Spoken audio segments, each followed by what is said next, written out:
Good morning dear students. एल्कोहलों के रासायनिक अभिक्रियाओं की वीडियो की सीरीज़ में आपका एक बार फिर स्वागत है।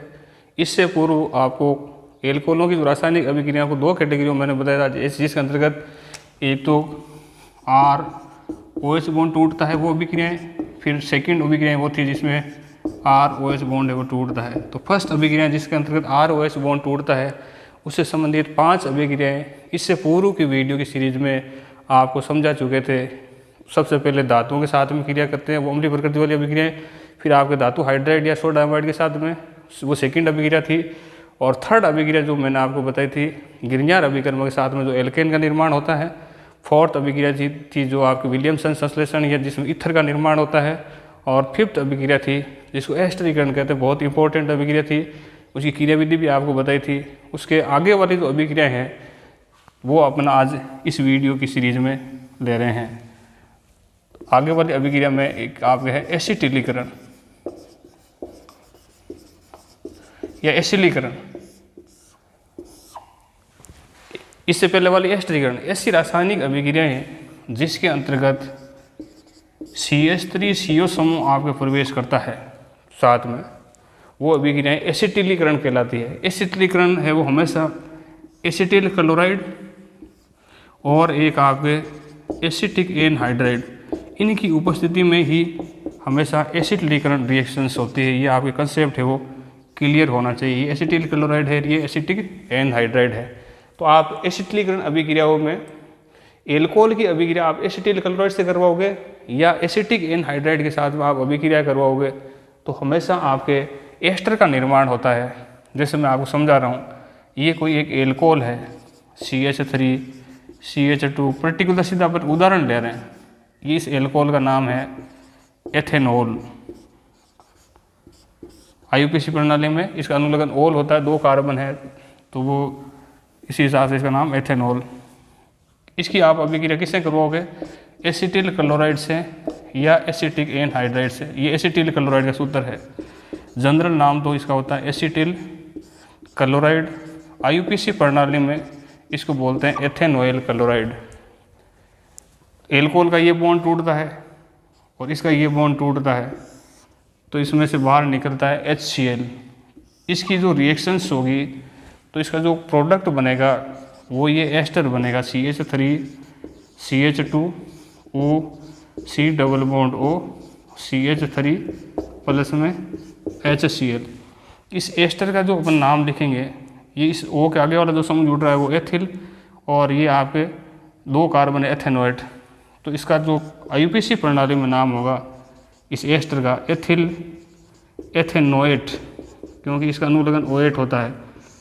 IUPAC प्रणाली में एस्टरों का नामकरण कैसे किया जाता है? IUPAC प्रणाली में नामकरण की बेसिक कंसेप्ट क्लियर से संबंधित आपकी एक और वीडियो सीरीज चला रहे हैं, तो वो भी आप कंटिन्यू है वो देखते रहें। जनरल नाम होता है इसका एथिल एसीटेट। अब एसिटिल क्लोराइड के स्थान पर आप एथेनोइक एनहाइड्राइड लेंगे, एसिटिक एनहाइड्राइड लेंगे, तो वहाँ HCl के स्थान पर CH3COO समूह है वो बाहर निकलता है, और कोई फर्क नहीं है। बाकी उसमें भी किसका निर्माण होता है? एस्टर का निर्माण होता है। तो एसिटिलीकरण अभिक्रिया मेरे हिसाब से आपके समझ में आ गई होगी। आगे अभिक्रिया जो है डाईएजोमेथेन के साथ में, एल्कोहल की अभिक्रिया आप डाईएजोमेथेन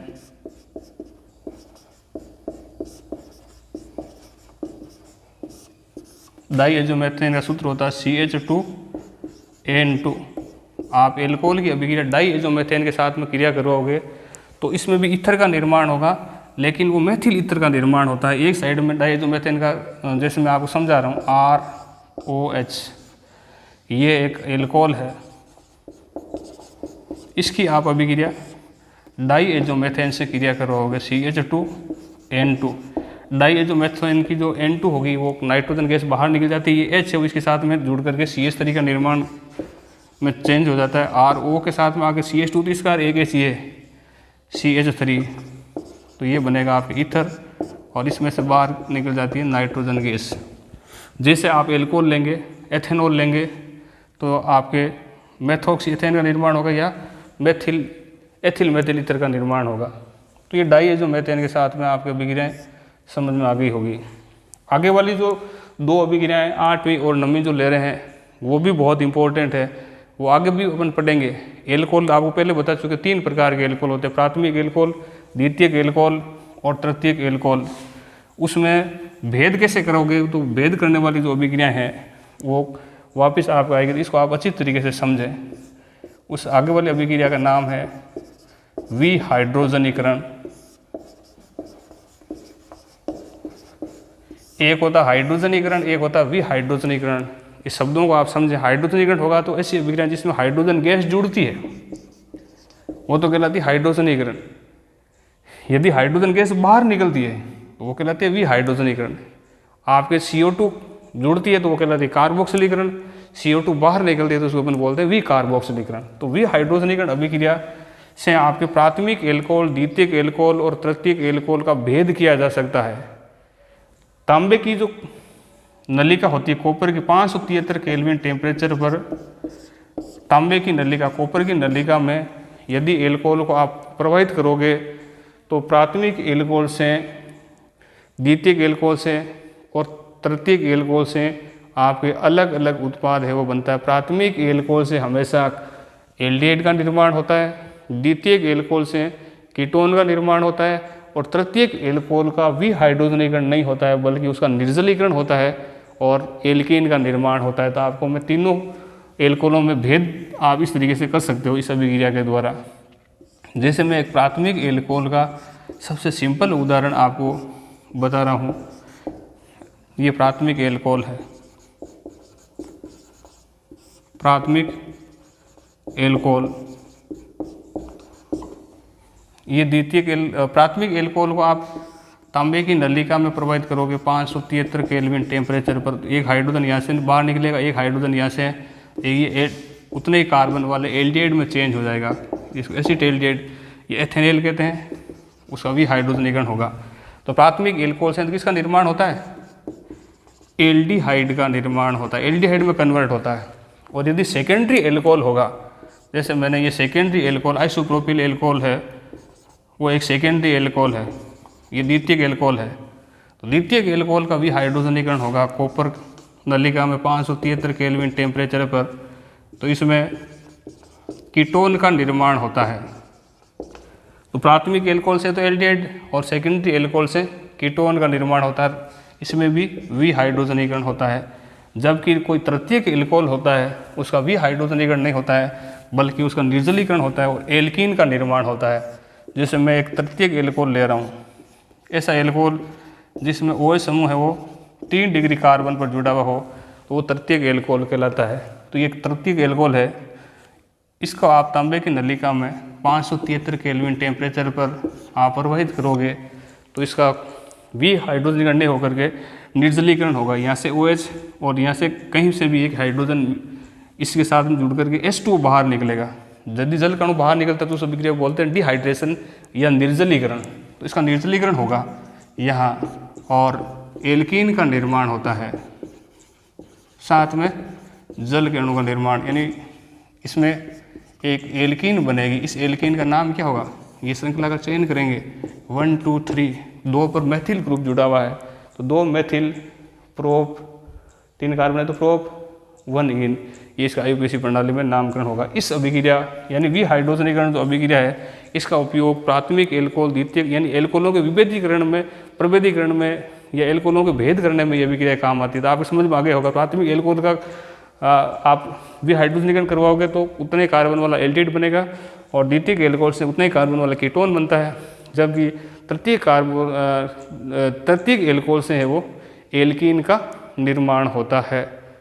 तो ये प्राथमिक एल्कोहल, द्वितीयक और तृतीयक एल्कोहल में भेद करने वाली अभिक्रिया भी हाइड्रोजनीकरण। आगे वाली अभिक्रिया भी प्राथमिक, द्वितीयक और तृतीयक एल्कोहल में भेद करने वाली अभिक्रिया है। और इस ग्रुप की फर्स्ट अभिक्रिया थी, उसकी लास्ट ये अभिक्रिया है जिसको अपन कहते हैं ऑक्सीकरण। यदि आप प्राथमिक एल्कोहल, द्वितीयक एल्कोहल और तृतीयक एल्कोहलों का ऑक्सीकरण आप करवाओगे तो अलग अलग आपके उत्पाद बनते हैं। इसमें भी ऑक्सीकरण भी प्रबल ऑक्सीकारक, जैसे K2Cr2O7 प्लस में H2SO4 अम्लीय K2Cr2O7 या KMnO4 पोटेशियम परमैंगनेट ये ऑक्सीकारक ऑक्सीडाइजिंग रिएजेंट होते हैं। तो इसको ऑक्सीकारक ये आपके कहलाते हैं। ये नवजात ऑक्सीजन प्रदान करते हैं। इनकी उपस्थिति में आप ऑक्सीकरण करवाओगे तो प्राथमिक एल्कोहल से, तो मैं पहले सबसे पहले आपको प्राथमिक एल्कोहल का ऑक्सीकरण समझा रहा हूँ, फिर द्वितीयक एल्कोहल का, और फिर इसके बाद में आपको तृतीयक एल्कोहल का समझाएंगे। प्राथमिक एल्कोहल का सबसे सिंपल उदाहरण है इथेनॉल।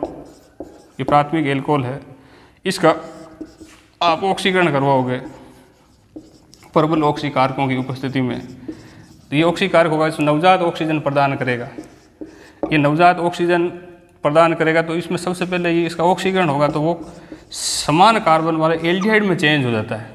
यहाँ से एक हाइड्रोजन यहाँ से 2 हाइड्रोजन, एक ये ऑक्सीजन। ये ऑक्सीजन कौन प्रदान करेगा? KMnO4। तो इसमें से जल का अणु बाहर निकलेगा। ये 2 कार्बन वाला एक एल्कोहल है, इससे पहले ऑक्सीकरण होगा तो 2 कार्बन वाला एल्डिहाइड में चेंज होता है, फिर आगे इसका और ऑक्सीकरण होता है, ये नवजात ऑक्सीजन इसमें जुड़ता है तो उतने ही कार्बन वाला कार्बोक्सिलिक एसिड बनता है।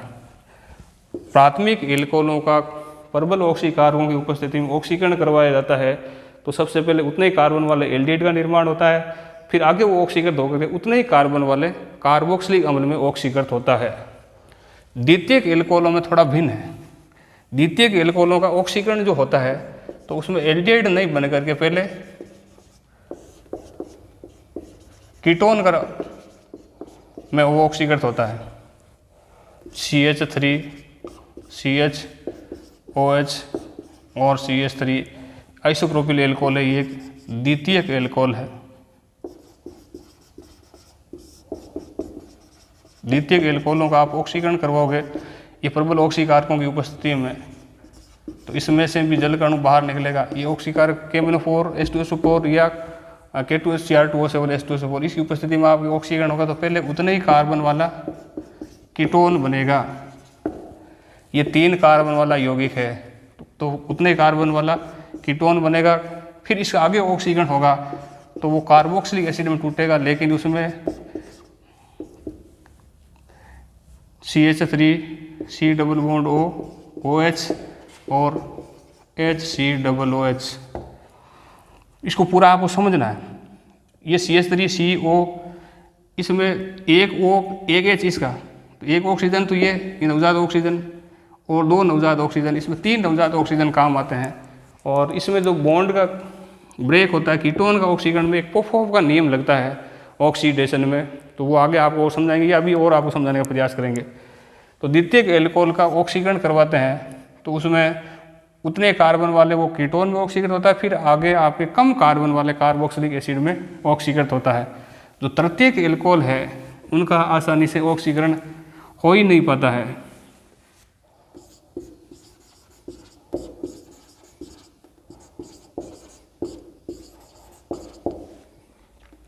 विशेष परिस्थितियों में अगर इसमें से आपके है तो भी वो बॉन्ड ऐसा टूट करके वो कीटोन में टूट जाता है,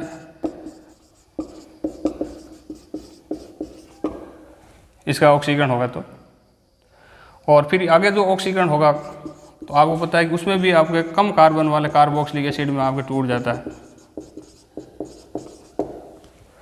अभी पोपोव का नियम अभी आपको बाद में समझाएंगे, पहले आपको ये समझा रहे हैं यदि प्राथमिक एल्कोहल, द्वितीयक एल्कोहल और तृतीयक एल्कोहलों का यदि आप प्रबल ऑक्सीकारकों की उपस्थिति में आप ऑक्सीकरण करवाओगे तो उनसे अलग अलग उत्पाद आपके बनते हैं।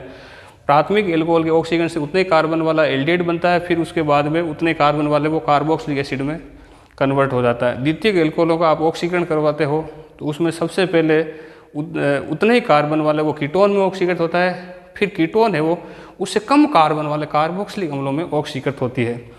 और तृतीयक एल्कोहलों का आसानी से ऑक्सीकरण हो ही नहीं पाता है, ऑक्सीकरण होता भी है तो कम कार्बन वाले कीटोन और कम कार्बन वाले कार्बोक्सिलिक एसिडों में आपके ऑक्सीकृत हो जाता है। कीटोनों का जो ऑक्सीकरण होता है उसके अंतर्गत इसमें तो आपको यही उत्पाद बनेगा। और पोफोव का नियम, यदि मान लीजिए कोई अलग प्रकार की कीटोन हो, मैं थोड़ा सा आपको पोफोव का नियम है वो आपको समझाने का प्रयास कर रहा हूँ। ये पोफोव का नियम किससे रिलेटेड है? कीटोनों के ऑक्सीकरण से रिलेटेड है। यदि असमित कोई कीटोन हो, जैसे मैं एक उदाहरण की सहायता से आपको समझाने का प्रयास कर रहा हूँ। यदि इसका आपके प्रबल ऑक्सीकारक की उपस्थिति में एक असमित कीटोन है, प्रबल ऑक्सीकारक कोई भी होगा, जैसे KMnO4 की उपस्थिति में आपके ऑक्सीकरण होगा, तो इसमें दो प्रकार, एक तो ये बॉन्ड यहाँ से टूट सकता है CO बॉन्ड, और एक बॉन्ड आपके यहाँ से टूट सकता है। तो इसमें दो प्रकार के कार्बोक्सिलिक एसिडों का ग्रुप बनने की संभावना हो। ये ग्रुप यहाँ से टूटेगा तब तो आपके CH3C डबल बॉन्ड OH ऐसे कार्बोक्सिलिक एसिड के दो अणु बनेंगे, क्योंकि ये भी इससे CH3COOH और इधर वाले से भी CH3COOH। और यदि ये बॉन्ड यहाँ से टूटेगा तो CH3CH2 के बाद में आपको ये COOH यानी प्रोपेनोइक एसिड, और साथ में बनता है HCOOH। तो इसमें ये वाला उत्पाद बनेगा कि ये वाला उत्पाद बनेगा, वो आप इस पोपोव के नियम की सहायता से समझा सकते हो। यदि कोई असमित कीटोन है उसका ऑक्सीकरण करवाते हैं तो जो CO ग्रुप है उस साइड में जुड़ता है। एक तो टूटने का आधार पर समझा सकते हैं, ये जो CO ग्रुप है वो इसमें मेन इस पर है, ये इधर वाले ग्रुप के साथ में अटैच रहेगा या इधर वाले के साथ में अटैच रहेगा। तो उसमें ये नियम है कि ये CO ग्रुप उसके साथ में जुड़ा रहेगा जिस साइड में कार्बन की संख्या कम हो। तो ये बॉन्ड है वो यहीं से टूटेगा, क्योंकि इस साइड में कार्बन की संख्या कम है, इसके साथ में ये जुड़ेगा। और ये CO है वो आपके इस ज़्यादा कार्बन वाला के साथ जुड़ता तो ये यहाँ से तोड़ता, लेकिन ऐसा नहीं होता है। तो मेरे हिसाब से आपके पोपोव का नियम भी समझ में आ गया होगा। इससे संबंधित कॉम्पिटिटिव एग्जाम में बहुत से प्रश्न पूछे जाते हैं। जैसे ये उदाहरण लेकर के आपसे पूछ लेंगे इसमें क्या बनेगा, ethanoic acid, methanoic acid, propanoic acid. तो और भी ऐसे आप उदाहरण देंगे तो इसमें आपके एथेनोइक एसिड का ही निर्माण होता है। मेरे हिसाब से आपके एल्कोहलों के जो ROH में O और H के बीच में जो बॉन्ड टूटता है उससे संबंधित जितनी भी अभिक्रियाएँ थी वो आपको समझ में आ गई होगी। आपको 9 प्रकार की अभिक्रियाएँ अलग अलग वीडियो सीरीज़ के माध्यम से आपको समझाने का प्रयास किया है। उसमें क्या रूल है, क्या बेसिक कंसेप्ट है, सारा समझाने का प्रयास किया है। आप इस वीडियो की सीरीज़ को कंटिन्यू देखते रहें, लाइक करें, शेयर करें और सब्सक्राइब करें। वीडियो की अगली सीरीज़ में अपन है वो एल्कोहलों की जो सेकेंड टाइप की अभिक्रियाएँ होगी उसके बारे में है वो डिटेल से चर्चा करेंगे। आपको नोट्स पहले शेयर करवा चुके हैं, आपको लिखवा चुके हैं, कई विद्यार्थियों की बहुत अच्छा प्रयास भी कर रहे हैं। तो मुझे आशा है कि आप वो साथ साथ में नोट्स पढ़ें और इस वीडियो की सीरीज़ को आप वो देखें। धन्यवाद।